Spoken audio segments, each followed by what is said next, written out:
Et pour aborder ces sujets, nous avons en ligne Nihal Chafei. Vous êtes chercheuse en sciences politiques et stratégiques. Bonjour. Bonsoir. Comment peut-on analyser l'importance de la visite du ministre sénégalais des Affaires étrangères au Caire, notamment à l'approche du sommet de l'Union africaine dans le cadre des relations égypto-africaines? Alors, au début, on doit savoir que cette visite revêt une importance stratégique majeure et très significative, parce qu'elle intervient juste avant le sommet africain de l'Union africaine, où l'Afrique fait face à des défis sécuritaires et économiques très majeurs, offrant à l'Égypte alors l'opportunité de coordonner les positions africaines sur la sécurité, le développement et la stabilité institutionnelle. En réalité, l'Afrique constitue un levier essentiel pour l'Égypte, non seulement pour la stabilité régionale, mais aussi pour le développement économique et stratégique.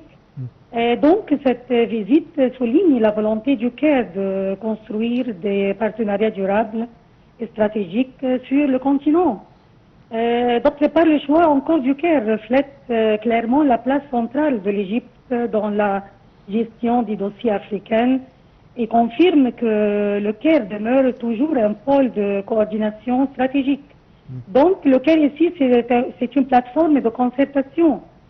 De plus, la rencontre a permis d'aborder des enjeux régionaux, notamment le rôle de l'Afrique de l'Ouest et du Sénégal dans la prévention des crises, la lutte contre le terrorisme au Sahel et le renforcement des positions africaines sur la scène internationale.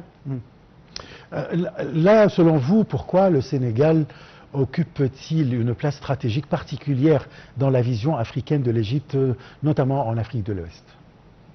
Vous savez que le Sénégal cumule plusieurs atouts et avantages stratégiques. Le Sénégal est un acteur clé en Afrique de l'Ouest parce qu'elle bénéficie d'une stabilité politique d'un côté et d'une influence régionale notable, notamment au sein de la communauté économique des États de l'Afrique de l'Ouest, la CEDEAO. De ce fait, il joue encore un rôle central dans la médiation dans une région très sensible et la prévention des crises en Afrique de l'Ouest avant leur explosion.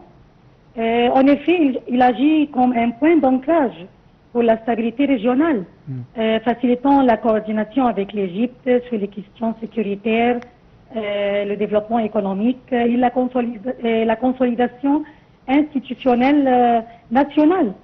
Et il est aussi un partenaire stratégique pour le renforcement du capital humain africain, car investir dans la formation et la sensibilisation des populations contribue directement à la paix, à la stabilité et à la prospérité du continent africain. Donc, renforcer la coopération avec le Sénégal affirme que le dialogue, le développement et le renforcement des capacités sont des outils essentiels pour apaiser les zones de tension en Afrique. Alors, quels sont les principaux domaines de coopération abordés lors de cette rencontre et en quoi traduisent-elles une évolution qualificative des relations égypto-sénégalaises? Concrètement, les domaines de coopération dépassent largement la simple diplomatie. Les projets d'infrastructure et d'agriculture, comme les réseaux d'irrigation, les nouvelles villes et l'aménagement du territoire, traduisent un engagement concret pour le développement durable. Parallèlement, le transfert d'expertise et le renforcement des institutions montrent la volonté de l'Égypte de bâtir une coopération solide et durable. Il est clair qu'investir dans le capital humain et la sensibilisation des populations contribuent directement à la stabilité régionale et continentale.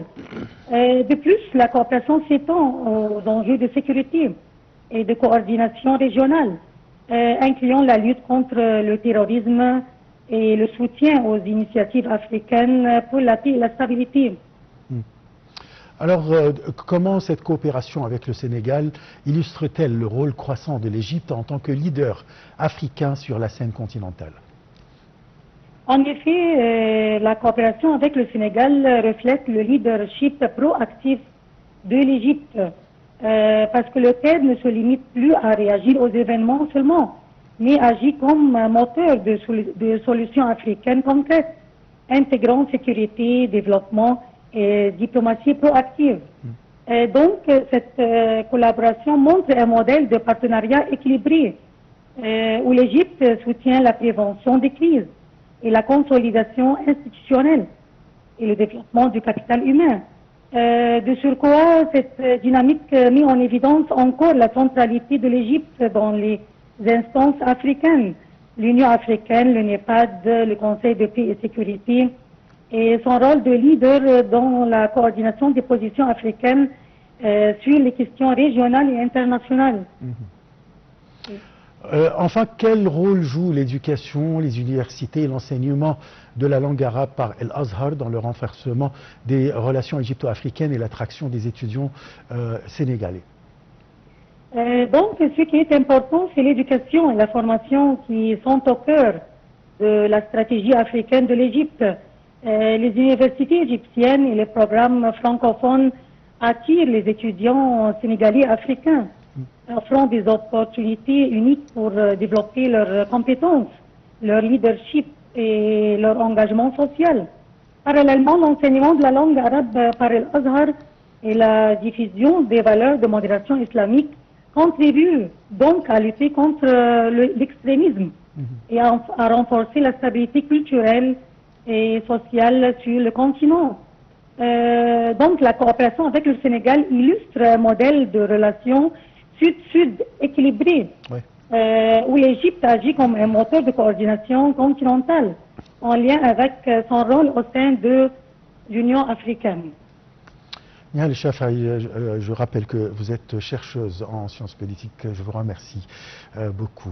Le 135e convoi d'aide humanitaire et de secours de Zed El Aizza est entré dans la bande de Gaza via le terminal terrestre de Rafah. Le convoi comprend des centaines de camions transportant des grandes quantités d'aide humanitaire et de secours.